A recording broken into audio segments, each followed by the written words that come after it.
ಸರ್ಕಾರ ನಮ್ಮ ಬೇಡಿಕೆಗಳನ್ನು ಈಡೇರಿಸ್ತಿಲ್ಲ. ಸಾರಿಗೆ ಕಾರ್ಮಿಕರ ಪಾತ್ರನೇ ಇಲ್ಲ ಅದರಲ್ಲಿ. ಅವರೇ ಆಚರಿಸ್ಕೊಂಡು ಅವರೇ ಖುಷಿ ಪಟ್ಟರು, ಅವರೇ ಮಾಡಿದ್ರು.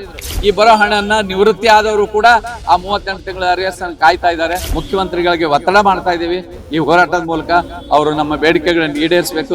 ನನ್ನೊಂದಿಗೆ ನಿವೃತ್ತ ಸಾರಿಗೆ ನೌಕರರಿದ್ದಾರೆ. ಬೆಂಗಳೂರಿನ ಫ್ರೀಡಂ ಪಾರ್ಕ್ ಅಲ್ಲಿ ಬೃಹತ್ ಪ್ರತಿಭಟನೆಗೆ ಅಂದ್ರೆ ಆಗಸ್ಟ್ 5ರಂದು ಸಾರಿಗೆ ನೌಕರರ ಮುಷ್ಕರದ ಹಿನ್ನೆಲೆಯಲ್ಲಿ ಇವತ್ತು ಪೂರ್ವಭಾವಿ ಸಭೆಗೆ ಸಾಕಷ್ಟು ಸಾವಿರಾರು ಮಂದಿ ಸಾರಿಗೆ ನೌಕರರು ಹಾಗೆ ನಿವೃತ್ತ ಸಾರಿಗೆ ನೌಕರರು ಕೂಡ ಭಾಗವಹಿಸಿದ್ದಾರೆ.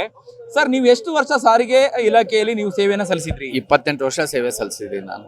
ನಾನು ಸೇವೆ ಸಲ್ಲಿಸಿದ್ದೀನಿ. ನಾನು ಬಿಜಾಪುರ ವಿಭಾಗದಲ್ಲಿ ಅಪಾಯಿಂಟ್ಮೆಂಟ್ ಆಗಿ ನನಗೆ 97ರಲ್ಲಿ ಒಂದು ಮುಷ್ಕರ ಆಯಿತು. ಆ ಮುಷ್ಕರದಲ್ಲಿ ಹಾಸನಕ್ಕೆ ವರ್ಗಾವಣೆ ಮಾಡಿದರು. ಹಾಸನದಲ್ಲೇ ನನಗೆ ವಜಾ ಮಾಡಿದರು. ನಾನು ಕೋರ್ಟ್ ಮೆಟ್ಲೇರಿದ್ರು, ಅದು ವಾಪಸ್ ಬರಲಿಲ್ಲ. ಅದರಿಂದ ನಾನು ನಿವೃತ್ತಿ ಆಗಿದ್ದೀನಿ, ವಜಾನೂ ಆಗಿದ್ದೀನಿ.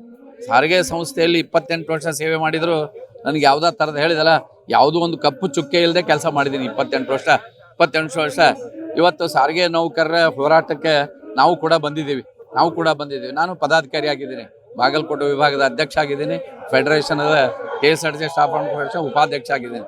ಆದರೆ ಈ ಹೋರಾಟದಲ್ಲಿ ನಾನು ನಿರಂತರವಾಗಿ ಭಾಗವಹಿಸ್ತಾ ಇದ್ದೇನೆ. ಸರ್ಕಾರ ನಮ್ಮ ಬೇಡಿಕೆಗಳನ್ನು ಈಡೇರಿಸ್ತಿಲ್ಲ. ಏನಂದರೆ 38 ತಿಂಗಳ ಅರಿಯರ್ಸ್ ಕೊಡಬೇಕು. ಬೊಮ್ಮಾಯಿ ಸರ್ಕಾರ ಇದ್ದಾಗ 21/3/23ರಲ್ಲಿ ಅವರು ಬೇಡಿಕೆಯನ್ನು ಈಡೇರಿಸಿ 15% ಸಂಬಳವನ್ನು ಕೊಟ್ಟು ಅವರು ಮುಂದೆ ಎಲೆಕ್ಷನ್ ಡಿಕ್ಲೇರ್ ಆಯಿತು, ಮುಂದೆ ಆಯಿತು. ಇವರು ಈ ಸರ್ಕಾರ ನಿಮ್ಮ ಬೇಡಿಕೆಯನ್ನು ಈಡೇರಿಸ್ತೀವಿ ಅಂತ ಹೇಳಿದರು. ದರ ಜಾಸ್ತಿ ಆದಮೇಲೆ ನಿಮ್ಮ ಬೇಡಿಕೆಯನ್ನು ಈಡೇರಿಸ್ತೀವಿ ಅಂದರು.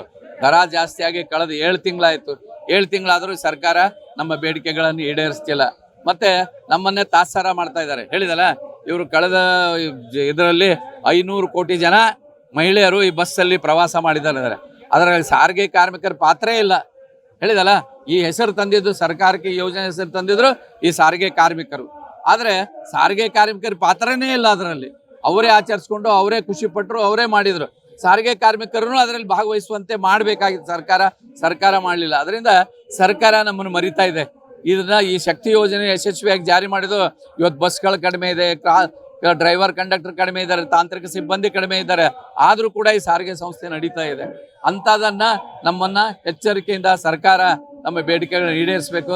38 ತಿಂಗಳ ಅರಿಯರ್ಸನ್ನು ಕೂಡಲೇ ಕೊಡಬೇಕು. ಯಾಕಂದರೆ ಭಾಳ ಜನ ನಿವೃತ್ತಿ ಆಗಿದ್ದಾರೆ, ಇಲ್ಲಿ ಪೆನ್ಷನ್ ಇಲ್ಲ.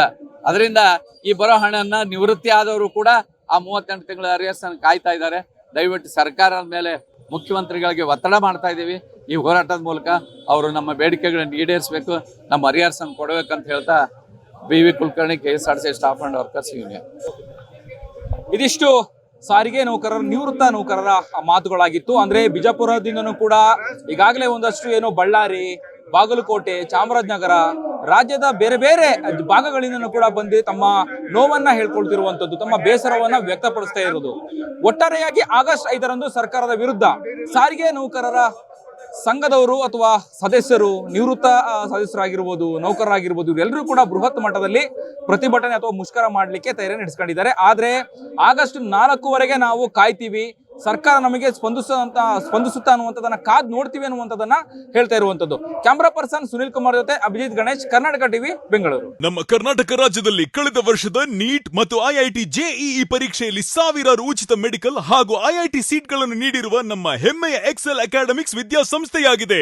1 ವರ್ಷದ ಲಾಂಗ್ ಟರ್ಮ್ ನೀಟ್, CET ಮತ್ತು IIT JEE ದಾಖಲಾತಿ ಪ್ರಾರಂಭವಾಗಿದೆ. ಮೆಡಿಕಲ್ ಅಂದರೆ ಎಕ್ಸೆಲ್ ಅಂದ್ರೆ ಮೆಡಿಕಲ್. ನಮ್ಮ ಕರ್ನಾಟಕ ರಾಜ್ಯದಲ್ಲಿ ಕಳೆದ ವರ್ಷದ ನೀಟ್ ಮತ್ತು IIT JEE ಪರೀಕ್ಷೆಯಲ್ಲಿ ಸಾವಿರಾರು ಉಚಿತ ಮೆಡಿಕಲ್ ಹಾಗೂ IIT ಸೀಟ್ಗಳನ್ನು ನೀಡಿರುವ ನಮ್ಮ ಹೆಮ್ಮೆಯ ಎಕ್ಸೆಲ್ ಅಕಾಡೆಮಿಕ್ಸ್ ವಿದ್ಯಾಸಂಸ್ಥೆಯಾಗಿದೆ. 1 ವರ್ಷದ ಲಾಂಗ್ ಟರ್ಮ್ ನೀಟ್, CET ಮತ್ತು IIT JEE ದಾಖಲಾತಿ ಪ್ರಾರಂಭವಾಗಿದೆ. ಮೆಡಿಕಲ್ ಅಂದರೆ ಎಕ್ಸೆಲ್ ಅಂದ್ರೆ ಮೆಡಿಕಲ್. ನಾನು 86 kg ಇದ್ದವಳು 71 kg ಬಂದಿದ್ದೀನಿ. ವಯಸ್ಸಾದ್ಮೇಲೆ ಸ್ಮಾರ್ಟ್ ಆಗಿ ಕಾಣ್ತೀರಾ ಅಂದ್ರೆ ಜಿನ್ನಿ. 126 kg ವೇಟ್ ಇದ್ದು ನಾವು ಈಗ 114 kg ಲೆಕ್ಕ ಬಂದಿದ್ದೀವಿ. ಯಾವುದೇ ಸೈಡ್ ಎಫೆಕ್ಟ್ ಆಗಿಲ್ಲ. 84ರಿಂದ 50 kg ಬಂದೆ, ಆಮೇಲೆ ಸಣ್ಣಗೆ ಫಿಟ್ ಆಗಿದ್ದೀನಿ. ಅದಕ್ಕೆ ನಾನು ಯೂಸ್ ಮಾಡ್ತಾ ಇರೋದು ಜೀನಿ ಸ್ಲಿಮ್. 84ರಿಂದ 50 kg ಬಂದೆ, ಆಮೇಲೆ ಸಣ್ಣಗೆ ಫಿಟ್ ಆಗಿದ್ದೀನಿ. ಅದಕ್ಕೆ ನಾನು ಯೂಸ್ ಮಾಡ್ತಾ ಇರೋದು ಜೀನಿ ಸ್ಲಿಮ್. ಸಣ್ಣ ಆಗಕ್ಕೆ ಜೀನಿ ಸ್ಲಿಮ್ ಯೂಸ್ ಮಾಡದೆ ಹೆಲ್ದಿನೂ ಅದೇ. ನೀವು ಸಣ್ಣ ಆಗ್ಬೇಕಾ, ಹೆಲ್ದಿ ಆಗ್ಬೇಕಾ? ಹಾಗಿದ್ರೆ ಜೀನಿ ಸ್ಲಿಮ್ ಯೂಸ್ ಮಾಡಿ. ಸಣ್ಣ ಆಗೋದಕ್ಕೆ ಯಾವುದೋ ಪ್ರಾಡಕ್ಟ್ ಹೇಳ್ತಾ ಇದ್ದಾಳೆ, ಏನಾದರೂ ಸೈಡ್ ಎಫೆಕ್ಟ್ಸ್ ಇದೆ ಅಂತ ಯೋಚನೆ ಮಾಡ್ತಾ ಇದ್ದೀರಾ? ಖಂಡಿತ ಇಲ್ಲ. ಯಾಕಂದ್ರೆ ಇದು ಕೆಮಿಕಲ್ ಫ್ರೀ. ಸಣ್ಣ ಆಗಬೇಕು ಅಂದರೆ ಜೀನಿ ಸ್ಲಿಮ್ ಯೂಸ್ ಮಾಡಿ. ಹೆಚ್ಚಿನ ಮಾಹಿತಿಗೆ ಕೆಳಗೆ ಡಿಸ್ಪ್ಲೇ ಆಗ್ತಿರೋ ನಂಬರ್ಗೆ ಕಾಲ್ ಮಾಡಿ.